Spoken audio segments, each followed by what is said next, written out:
Number 11. Abbidos Boats. Discovered buried in the sands of Abbidos, Egypt, the Abbidos Boats are a fleet of ships that, like other vessels, played an essential role in the lives of ancient societies traveling up the Nile River. They're among just a handful of surviving ancient Egyptian ships. Discovered in 2000, the Abbidos Boats date back an estimated 5,000 years to around 3000 BC. 14 ships have been found at the site so far, where archaeologists believe they were intended for a First Dynasty pharaoh.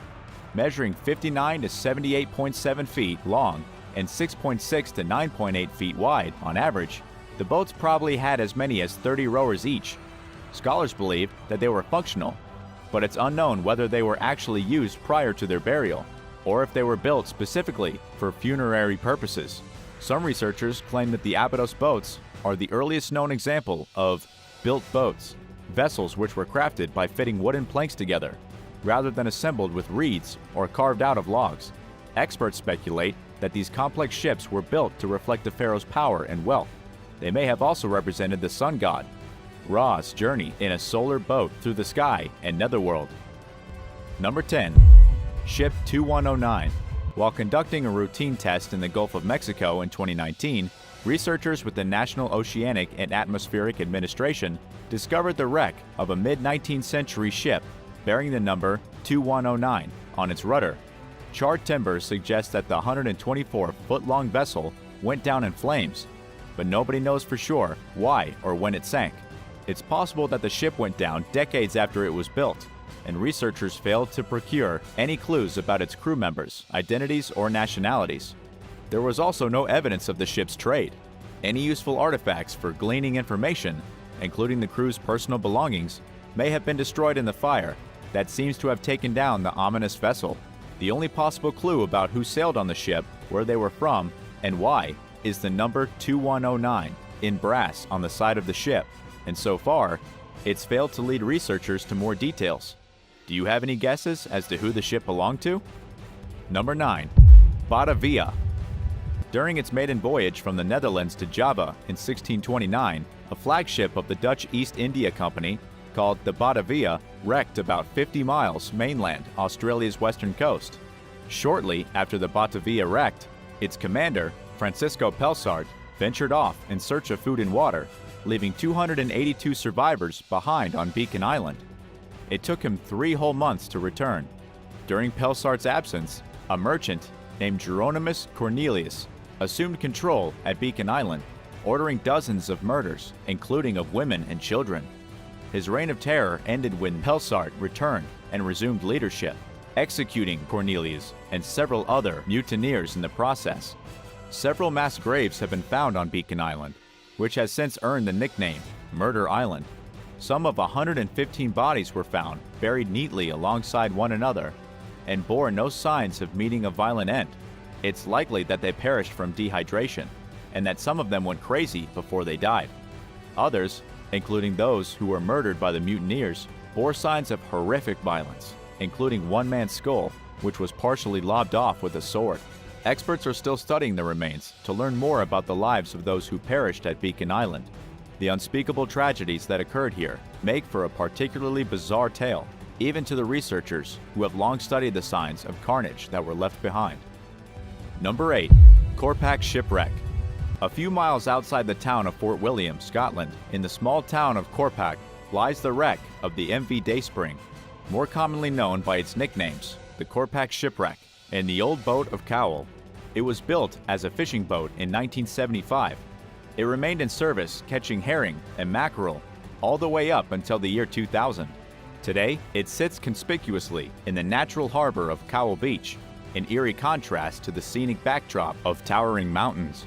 The vessel was ripped from her mooring and ran aground during a vicious storm in 2011. She remains where she came to rest, a seemingly ominous reminder of the power of Mother Nature. The Corpac Shipwreck is entirely visible, and during low tide, it's accessible from all sides. Oddly, in 2017, the ship's buoy triggered its distress beacon, prompting a large rescue effort only for emergency workers to realize it was the long-abandoned MV Dayspring. Whether the vessel will ever be removed from the site or repurposed is unclear. What do you think triggered the buoy? Is the ship haunted? Let us know your thoughts in the comments below. And if you're liking this video, be sure to hit the thumbs up and subscribe button if you haven't already. Number 7. World Trade Center ship. Construction at the World Trade Center building site ground to a halt in July 2010 when workers found a buried ship just south of Ground Zero. Discovered 22 feet below street level is a pit that eventually became an underground parking garage. The wooden vessel was promptly excavated to avoid damage from air exposure. The ship dates back to around 1773 based on a tree ring analysis, but its identity and history are largely a mystery still to this day. A 2014 study concluded that it was likely made from wood harvested at a small shipyard in Philadelphia, and that the wood came from the same kind of white oak trees that were used in the construction of Independence Hall. This makes sense, as Philadelphia was one of the most important shipbuilding cities in the US at the time. But many questions remain, including whether the ship sank accidentally or if it was deliberately submerged as part of an expansion of the Manhattan coastline. Oysters were found on its hull, suggesting that it sat for some time in the water before becoming part of a landfill. Damage to the vessel's wood from shipworms shows that it likely traveled through the Caribbean at least once. But that's about all experts know, and there's a distinct possibility that they may never narrow down the ship's identity. Number 6. Mystery ship in the Gulf. While conducting a seafloor survey in 2011, the Shell Oil Company noticed something off on its sonar roughly 200 miles off the Gulf Coast. The National Atmospheric and Oceanic Administration investigated the following year and discovered the rotting hull of a copper-plated wooden ship, which experts believe sailed sometime during the early to middle 19th century. Located 4,000 feet below the water's surface, the wreck was investigated by a remotely operated vehicle. Explorations yielded the ship's stove, ceramic plates, glass bottles, muskets, cannons, eyeglasses, and more. The stove is an especially rare artifact, one of just a handful of surviving examples ever found, according to maritime archaeologist Jack Arian from the Bureau of Ocean Energy Management. National Geographic reported that the ship could have been a pirate vessel, a passenger ship, or used for some other purpose. But for now, nobody knows of its identity or origins. Number 5. The Warata. While sailing in the Indian Ocean from Durban to Cape Town, South Africa in 1909, the steamship SS Warata and its 211 crew members and passengers vanished without a trace. Nobody has ever discovered the wreck, and there's little evidence pointing towards its fate. According to Live Science, one passenger, who disembarked before the 500-foot-long vessel left Durban, wrote that the ship seemed top-heavy. It is known that the seas were rough the night the Warata disappeared, and in the following years, bodies and debris were reported throughout the southern hemisphere. Legend has it that the ship encountered rough weather and was capsized by a rogue wave. Numerous other theories abound, including the possibility that the vessel sailed aimlessly into the Antarctic Circle, where its crew and passengers died from cold and starvation. The Warata's disappearance has been described as one of the most baffling nautical mysteries of all time. Number 4. The Jenny Lind. The Jenny Lind was a small sailing ship that ran aground on a coral reef in the South Pacific and sank in 1850 while traveling from Melbourne to Singapore. There were 28 passengers aboard, including 3 children. Thankfully, everyone survived, and they spend the next 37 days on a quay of sand while building a makeshift vessel from Jenny Lind's wreckage. They then sailed 370 miles to Moreton Bay, near the Australian mainland. A maritime survey showed that the wreck was still visible in 1987, but in 2017, archaeologists concluded that the ocean had destroyed what was left of it, leaving nothing behind. During the expedition, the team discovered and documented 4 other wrecks, which included cannons, anchors, and ballast stones. They believe that the unidentified ship sank before 1850, which is also the time the reef began appearing on navigation charts. Located along a major trade route between Australia and Dutch and French Pacific colonies, the reef was strewn with wrecks as early as 1857, according to one historical record. Jenny Lind's disappearance isn't too surprising, given the area's reputation for powerful tidal currents that are known to ravage what's left of wrecked ships. Speaking with Live Science, archaeologist James Hunter explained that the reef is incredibly dangerous because it's easy not to notice it when it's submerged at high tide, causing some vessels to sail right into it. Researchers hope to identify the shipwrecks that they explored during the 2017 expedition, which would help them learn more about the trading history of the region's early European colonies. Number 3. Indian Ocean's oldest shipwreck. Around 2,000 years ago, a ship sank off the Sri Lankan coast near the modern-day fishing village of Badavilla. The wreck was discovered in 2003, sitting 110 feet below the water's surface. The mass of corroded metal bars was accompanied by glass ingots, pottery, and other ancient cargo. Badavilla was an important port, along with the Silk Road trade route during the 2nd century. Rome had annexed Egypt during the previous century, leading to the expansion of trade between the east and west on the Red Sea, which connects to the Indian Ocean. Until this discovery, researchers lacked actual evidence of the ships that participated in the trade. According to Deborah Carlson, who headed several expeditions to the wreck, she suspects that rough seas may have triggered the vessel's demise, and she believes that it was headed toward Rome. But these suspicions remain unconfirmed to this day. As of 2014, experts were still trying to delineate the exact boundaries of the wreck and hope to retrieve some of it for further investigation. Number 2. The Mary Rose. Commissioned by Henry VIII during the early 16th century, the Mary Rose was a warship of the English Tudor Navy that served for 33 years, despite long-standing rumors that she sank on her maiden voyage. In fact, the ship was used for so long, she was rebuilt in 1536, nearly a decade before she saw her last action. Built with a state-of-the-art design to carry 6 to 8 heavy guns, the Mary Rose was Henry VIII's favorite warship. Throughout her lengthy career, the vessel served in wars against Scotland, France, and Brittany. The ship sank in 1545 after leading an attack on a French invasion fleet, taking all but 35 of her 400 crew members down with her. The incident is shrouded in mystery. According to the Mary Rose Trust, there is only one confirmed eyewitness account of the sinking, which claimed that the Mary Rose was caught in a strong gust of wind while turning after firing all her guns on one side. The vessel flooded and sank, although nobody knows why. Most modern historians believe that the ship was unstable. Perhaps she finally became unseaworthy after decades of service and taking on additional weight. The wreck of the Mary Rose was rediscovered in 1971 and was raised in 1982, with all its guns still loaded, calling into question the eyewitness report of the ship firing all its cannons on one side before sinking. One investigation indicates that the ship was simply altered too much to maintain seaworthiness. Another disputed theory in that the crew was incompetent or ignored orders, leading to the vessel's demise.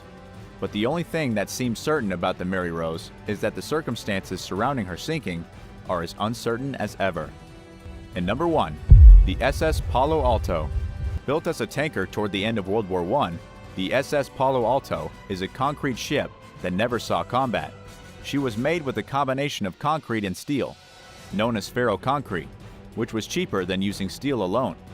But the time the vessel was launched in 1919, it was too late for her to serve in the war.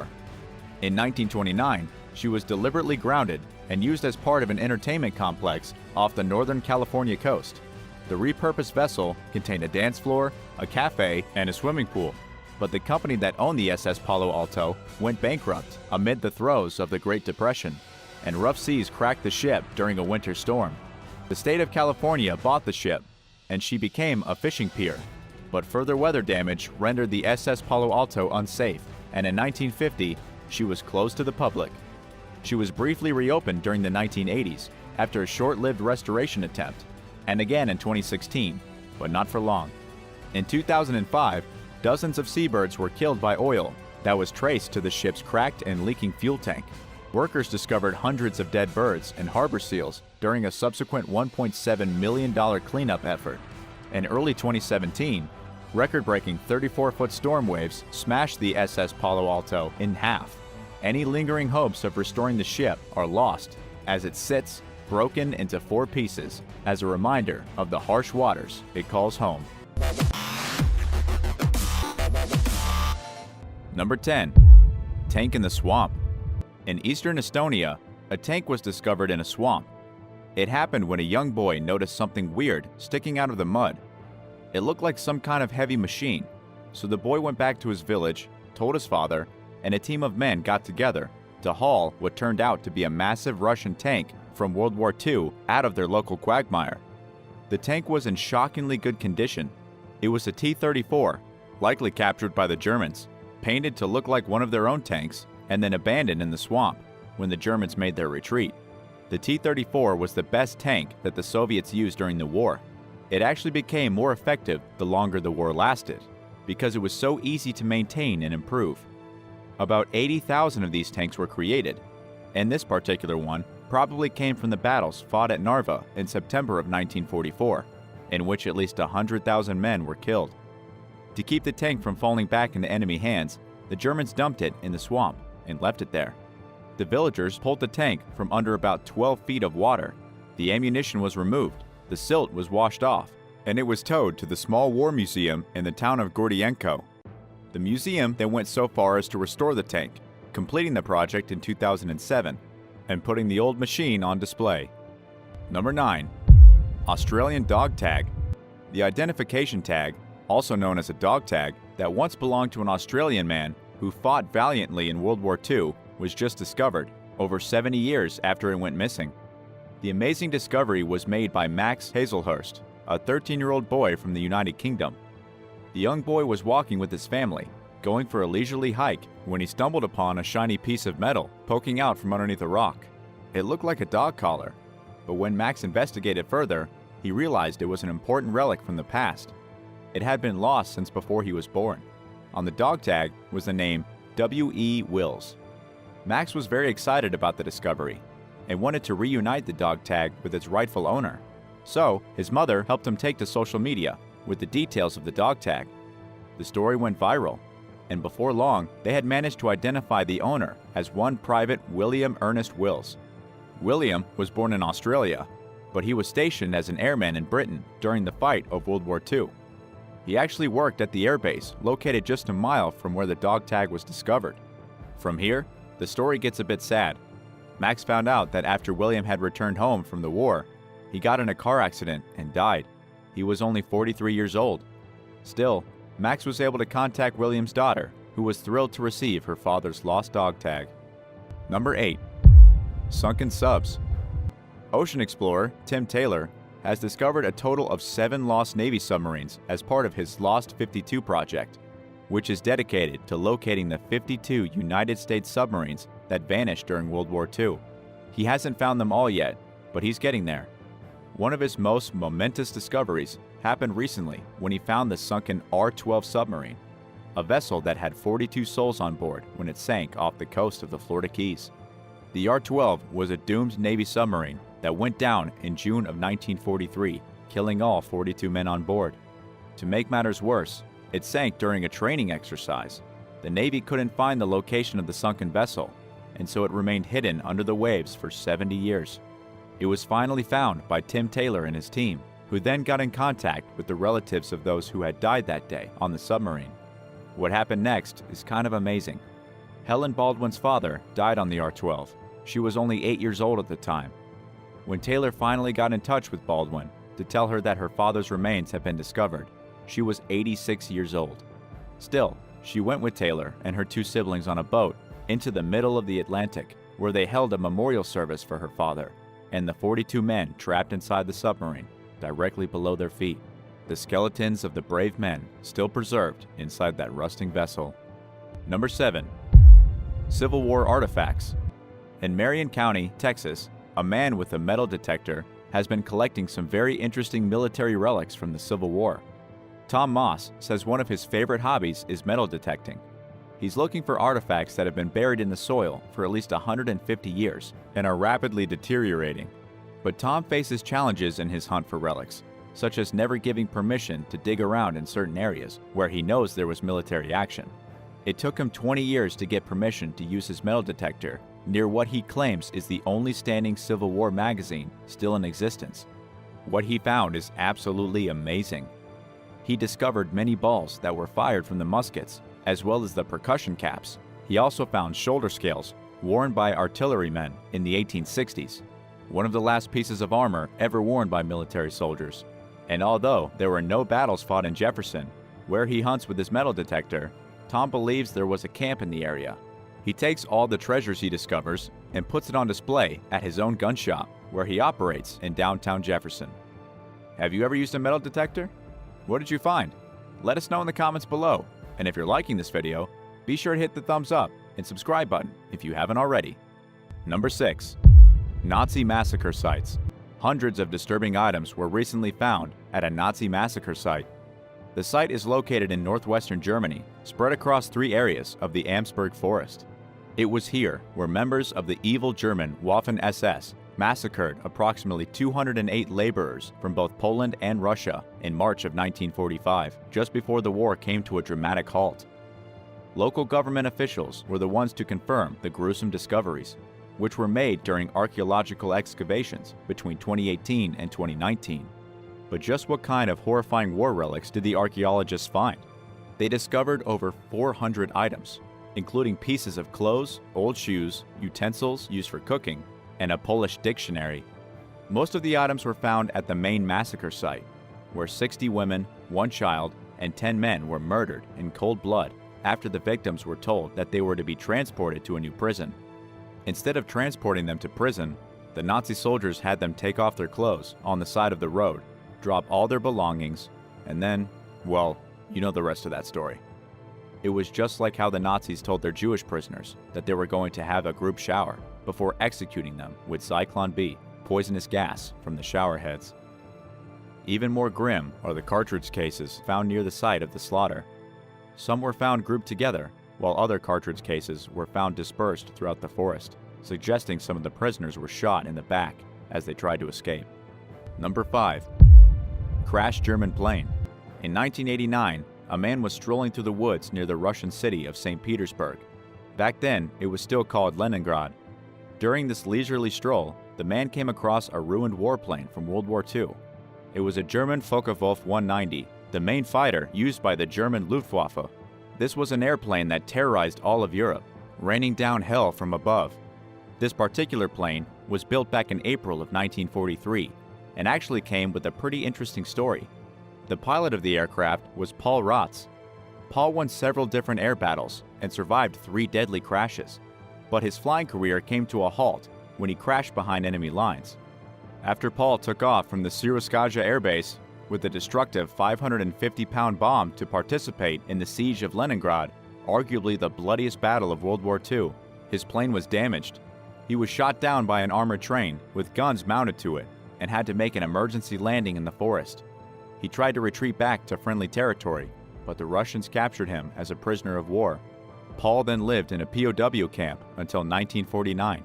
He would never know that his final flight became a mystery and the aircraft wasn't found for over 40 years. After the plane's discovery, it was removed from the forest with a helicopter and restored in the United Kingdom. According to the War History Online, it is now the only working FW-190 war fighter anywhere in the world. Number 4. Soldier's remains. The body of a soldier was discovered at the site of a ruined warship that was sunk in Cambodia's Mekong River in the Kampong Cham province back in the 1970s. A brutal civil war took place here that killed nearly half the Cambodian population. The shipwreck was discovered filled with unexploded ordnance, which meant the munitions on board needed to immediately be recovered to keep the river safe. The clearance team went in to remove the bombs, and when they did, they identified the skeleton of a dead soldier, who they say was most likely a guard on the ship and unfortunate enough to be there when it was destroyed. The authorities released the soldier's name, saying anyone who lost someone by that name in the war should collect his bones and give him a proper burial. As for the unexploded stuff, the divers found somewhere around 722 pieces of ammunition, both 60mm and 105mm. They also found almost 55,000 handgun and machine gun bullets, along with around 300 tons of explosives. Number 3. Reclaimed art. A piece of artwork stolen by the Nazis has been recovered by the Federal Bureau of Investigation. The painting, according to CNN, has been sitting in a New York museum for decades, but how it got there in the first place isn't very pretty. The Nazis stole the piece of artwork from a Jewish family that managed to flee Germany just before the beginnings of the war. The painting is called Winter, and it was painted by Impressionist Gary Melchers.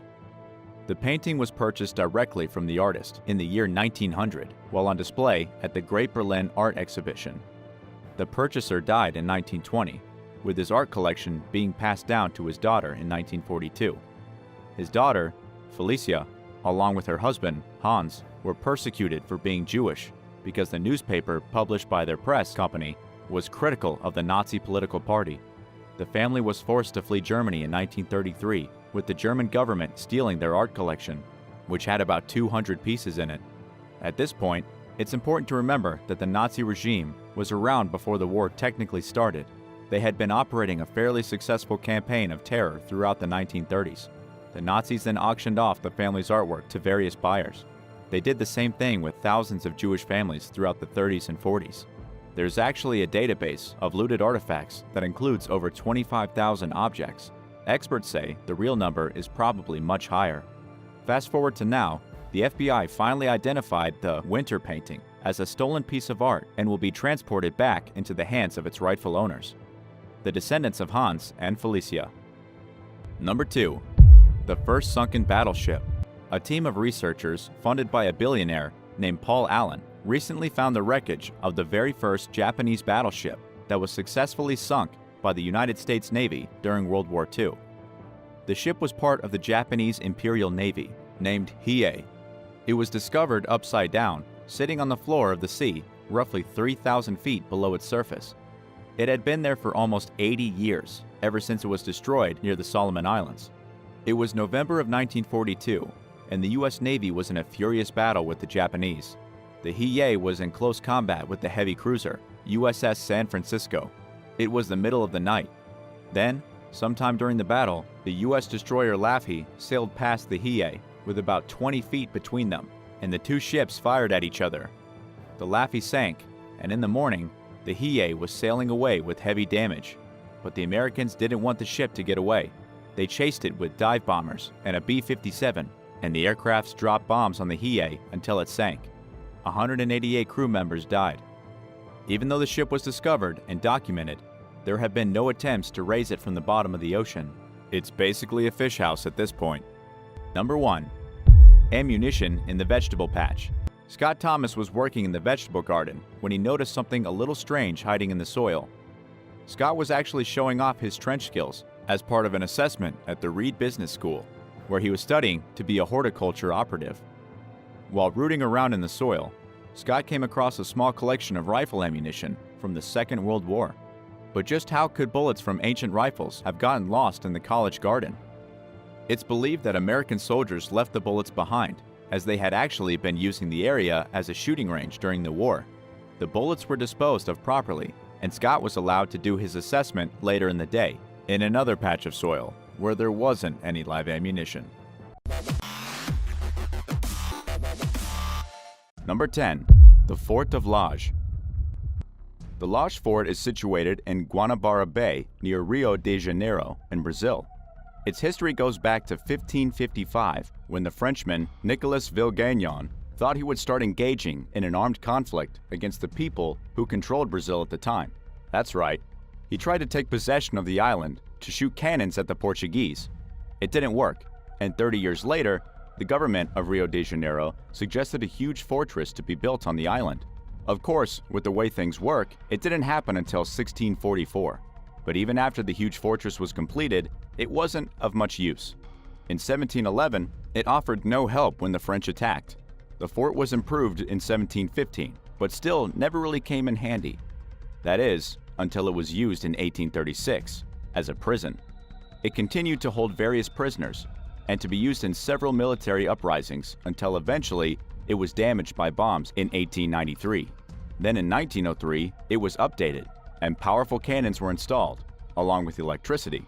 But through the years, the fort proved of little use each and every time until it was mostly abandoned. Today, the fort is a decaying pile of concrete on the water and nobody's really sure what to do with it, with locals unsure what it was ever used for in the first place. It looks like an awesome place to do some dangerous urban exploring, if you're into that kind of adventure and you're just the right type of fearless. Number 9. Floating McDonald's Barge. The floating McDonald's barge is one of the weirdest failed experiments in restaurant history, as if anyone ever thought to themselves, I would really love some McDonald's when slowly getting seasick. I mean, really, Who would want the risk of throwing up their McNuggets and fries? Would you risk it? I wouldn't. The barge was presented in Vancouver in 1986 for the World Expo of Transportation and Communication. It was like any other McDonald's at the time, except it floated. The barge was used heavily in 1986, but after all the foreigners left, the locals weren't that interested in burgers on the water. It fell into disuse, was abandoned, and in the past 30 years has been used as nothing except for one of the film locations for the movie Blade Trinity. The fate of the McDonald's barge is unknown and shrouded in mystery. There have been attempts through the years to refurbish the barge and make it back into a restaurant, but it's never happened. It was anchored in the Burrard Inlet for 30 years before being towed to Maple Ridge, where it is still floating and decaying with barely any hope of ever being used again. Number 8. Battleship Island. The ruins of Battleship Island are about as spooky and as mysterious as it gets. The proper name for the island is Hashima Island, located in Japan's Nagasaki Prefecture. It looks like the site of an apocalyptic civilization where all the humans have been eradicated, but in truth, the island began as an undersea mining operation purchased by the Mitsubishi Corporation in 1890. The island was uninhabited at the time, but was swiftly transformed by building homes, shops, schools, and everything else needed for a modern society. By the time the 1950s rolled around, the population was up to 5,000, and the island was a self-sustained city of miners. But why does it look like some type of devastating plague or curse fell on Battleship Island? Where did the people go? It's because coal prices plummeted and the island became redundant. By 1975, there was no reason for anyone to live on the island. Everybody was evacuated. But here's what a lot of people don't know. Before and during World War II, the Japanese shipped prisoners of war to Battleship Island and forced them to work as slaves in the mines, something that resulted in what historians estimate could be thousands of unrecorded deaths. Being a prisoner of war is one of those things you might be fascinated by when you read about it, but no one in their right mind would ever want to be one. Number 7. The Floating Palace. There is a mysterious floating palace in India that has been haunting the middle of a lake for hundreds of years. The palace is located in Mansagar Lake in Jaipur.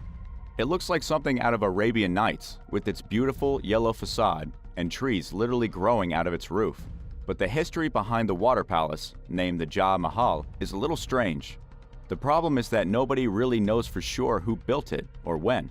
Would you live in a palace with a mysterious past like that? I sure wouldn't. As far as historical records show, the Taj Mahal was constructed 300 years ago for the main purpose of giving the ruling Maharaja a place to relax, have picnics, and hunt ducks. In other words, it was a rich ruler's private retreat. So private that it was built partially submerged underneath the lake. So, why was the floating palace abandoned and left to rot for 200 years? Nobody is really sure. The palace doesn't actually have a single chamber. Instead, it boasts only a courtyard with a garden on its top. It was probably seen as useless, so the locals just ignored it, allowing sewage from the lake to slowly seep through the cracks in the stone. Eventually, the dirty water basically rotted away the construction materials, and now there is almost no reason to visit the palace other than a morbid curiosity about its past. Number 6. Abandoned Chateau. There's an abandoned chateau in France near Les Trois Moutiers that is almost inaccessible, seeming to float in the middle of its very own lake. The chateau is in a rapid state of decay, and yet amazingly, it was just purchased by a group of 11,000 strangers who pooled their money together through a French crowdfunding service, essentially adopting the castle. It's called Chateau de la Montchonnière, and it was built probably in the 13th century. The amazing structures was owned by the Attorney General of France until the 1770s, when the French Revolution caused the castle to be abandoned. There was a plan to reconstruct the ruin in the 1800s, but it never happened. Then, even though the castle is floating on the water, it suffered a devastating fire in 1932, even after being purchased in 1981 by a wealthy man who wanted to save it. The castle just didn't seem to want to be saved. But now, the group of strangers has paid over $500,000 collectively for the chateau. It's not sure how they're going to split up the castle, but the plan is to bring it back to its former glory, and hopefully even clean out the dirty moat it's sitting in. Would you crowdfund a castle like that? Tell me your thoughts in the comment section below. Then remember to subscribe if you haven't already for more videos about cool abandoned stuff. Number 5. Monsul Sea Forts. The Monsul Sea Forts are just plain weird. These creepy relics from World War II are steeped in mystery. They're located off the coast of England, used during the war as naval fortifications. Their primary objective was to stop enemies from landing on the coast and to prevent enemy bombardments by firing at the German aircraft with artillery. The forts were considered a terrible idea in the beginning because they cost so much money, but they soon proved their worth. With their massive guns and 40mm cannons, the forts helped to prevent air raid squadrons from passing the Thames estuary and attacking Liverpool, a critical port needed to secure goods from the United States. The fort couldn't stop all the attacks, but they certainly did their part. After the war, the forts were no longer needed. They fell into disrepair and one by one crumbled into the sea. One of the forts was taken over by pirate radio in the 1960s, and an artist even tried to live in one back in 2005. But now, after decades guarding the coast, the creepy forts have nearly totally been destroyed. Number 4. Lost Russian Dam. There is a very spooky abandoned dam in Russia, sitting half-finished waiting to be completed or destroyed. Construction on the Kropovinsky Dam began in 1975. It was to be erected in the Kemerovo region, but it ran into trouble and never managed to recover.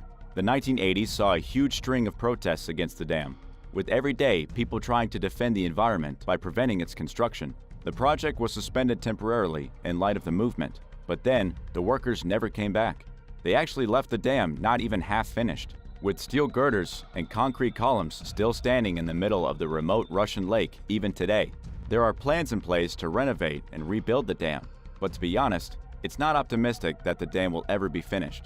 For now, it's just an ugly and mysterious eyesore in the middle of an otherwise beautiful landscape, with unused construction equipment slowly rotting and ruining the view. Number 3. The Floating Hospital. Today, the Floating Hospital is a non-profit organization that gives healthcare services to less fortunate people in New York City. It's a land-based operation, but back in the 1800s, it was literally a floating hospital.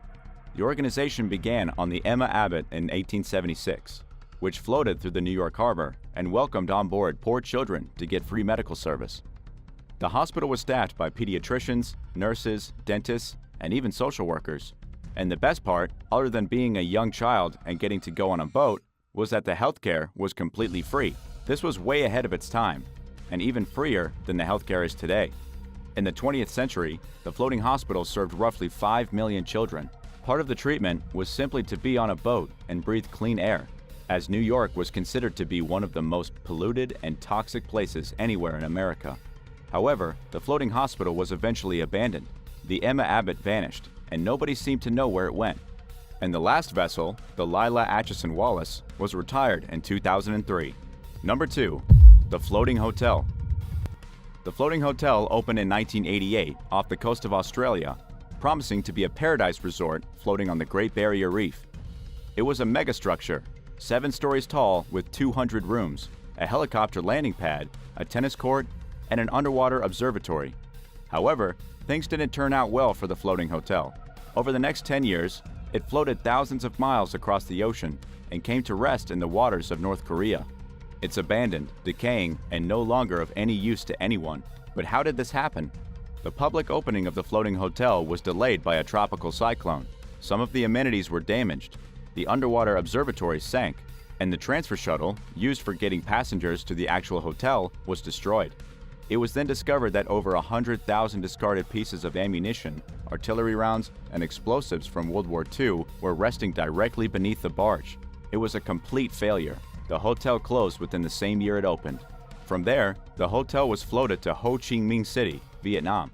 It was a huge success and became a wildly popular entertainment venue for over 10 years, until the owners ran into financial trouble. The hotel was then floated to North Korea in 1997, where it stays to this day. It ran into some trouble in 2008 when a North Korean soldier shot a visiting tourist from South Korea inside the vessel. Since then, the floating hotel has been eerily silent. And number 1, Abandoned Dragon Park.